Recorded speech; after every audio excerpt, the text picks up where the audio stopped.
Ox and Hare presents Evil Isn't Easy, Chapter 3.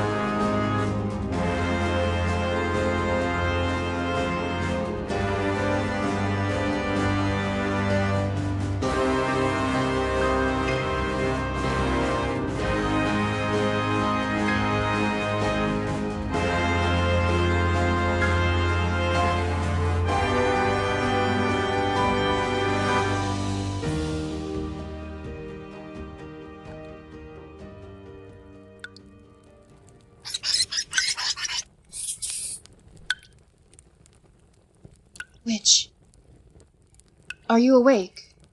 Yes, Nora, and you can call me Althea. I thought you guarded your name, that it had power. To those that know what to do with it, it does. But I think I can trust you. I can't help you escape. What's that? If that's what you're trying for, to be kind to me, make me feel a connection, I can't let you free, even if I wanted to, which I don't. That was never my intention. I'm right where I'm supposed to be. In a dungeon? Talking to a friend. Oh, Now, where were we? you are living alone in an empty castle. Ah, yes, my years of seclusion. I used the time to focus on my magic, to learn what I ignored in my lust for power. Like what? Transmogrification, that was the hardest one. It's all well and good to have someone write, "Then she turned the horse into a mouse." But where do you go with all the extra horse? But I wasn't entirely out of the world. How so? I still craved fear and respect. I just couldn't shake it. I'd go deep into my studies, but still take the time to walk in the world of men to be sure I hadn't been forgotten. I'd turn a man into a donkey or enchant a flower, just so they'd know I was still alive, still dangerous. And that's when you kidnapped a girl and put her in a tower. What? Oh, no, that wasn't me. I did find that tower and the strange girl inside. Spent a lot of time talking to herself. Did you save her? No. She and her mother had a very odd situation there. I found it best to avoid taking sides in family disputes. In the end, they'll always side with their blood. But back in my story, there was the tribute. The tribute? One of the ways I ensured they remembered the old ways was in making them send me annual tributes. Food or wares, whatever was valuable to them. That's when the invitation didn't come. Uh-oh. It had been decades, maybe longer, since I'd shown my face in any of the neighboring kingdoms. Everyone I'd known was long dead. Those alive were their grandchildren or even their great-grandchildren. But the arrival of a child is always an occasion, especially one of royal blood. I think I know where this one is going. Do they still tell the story? Good. One should not trifle with the affections of a witch. A princess had been born. One, they said, was quite beautiful. It was a hard-fought journey to produce a child, I learned, so when the healthy girl emerged, it was a cause for great celebration. And invitations were sent out all through the land. Come celebrate this wondrous event. But one was missed. I did not take it well. You'd really condemn a child to death just because her parents left you off the invitation? Here, so long after, in the dark of the morning, it seems so petty. But I was a different person then, haughty, vain, and full of ideas on how I should be treated. But why not just kill the girl right then and there? Because having them watch her grow, learn, change, all the while knowing that her time would soon run out, that would hurt them all the more. Prolonged pain was much more fun. Fun? Hurting people is fun? Causing parents to mourn their child while she's still alive, that's fun? I've learned much about pain over the centuries. How to cause it, of course, but how it affects you, too. I didn't know it then, but I'd been hurt, so that's what I knew. I wanted everyone to hurt, just like I hurt.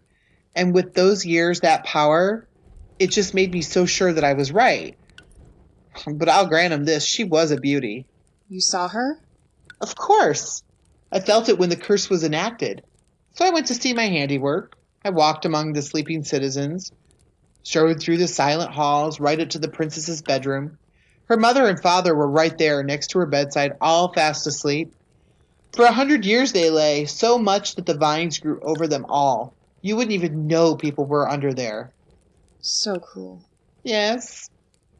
But it didn't last, of course. True love reared its ugly head. The handsome prince. Not my type, but some folks like that righteous, square-jawed mold. But I thought he killed you.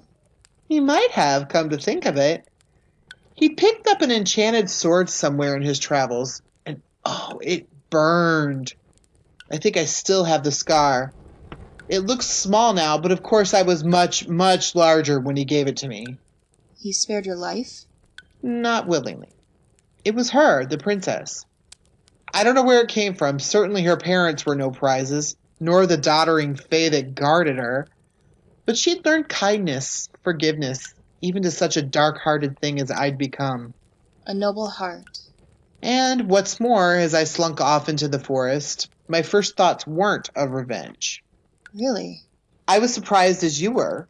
I was confused. Why had she done it? There was no one around, save for the clod with the sword, and she wasn't playing to her crowd. It was then that a new thought came to me. Mercy. No, not yet. It was this. For all my years, my abilities, I still didn't understand humanity. I thought I'd abandoned mine years ago, but it was still there, and I was baffled by it. You returned to your castle. No. I knew if I was to gain wisdom in this world, I'd need to walk it for a time. Perhaps my folly was in thinking that everything would come to me, but knowledge was loose in the world and I would hunt it down. I had lessons to learn and some to teach. To teach?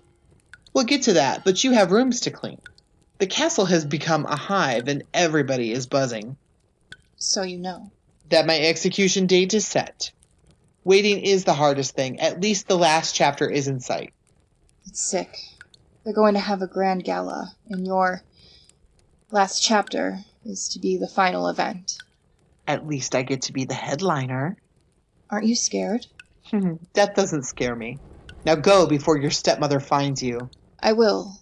Wait, how did you know about her? A tale for another time. Scurry, child.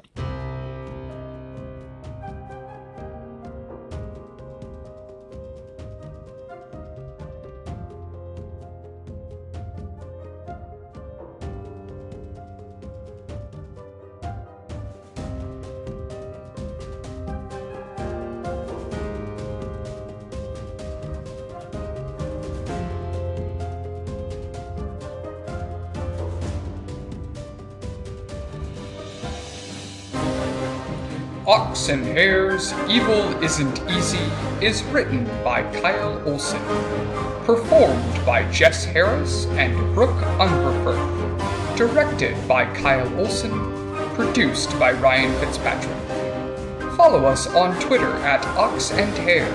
Check out our Facebook page or come by our website, oxandhare.com, where we've got mysteries to unravel, the undead to console, and a time traveler. Just not all at once. Find new adventures each week on Ox and Hare's Monday Matinee.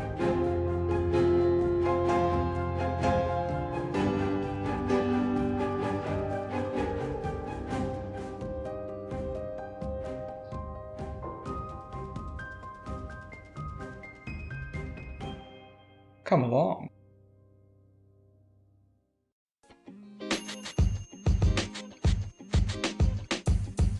The podcast you just heard was recorded with Anchor. If you want to make your own, download the Android or iOS app completely free from anchor.fm/podcast. That's anchor.fm/podcast.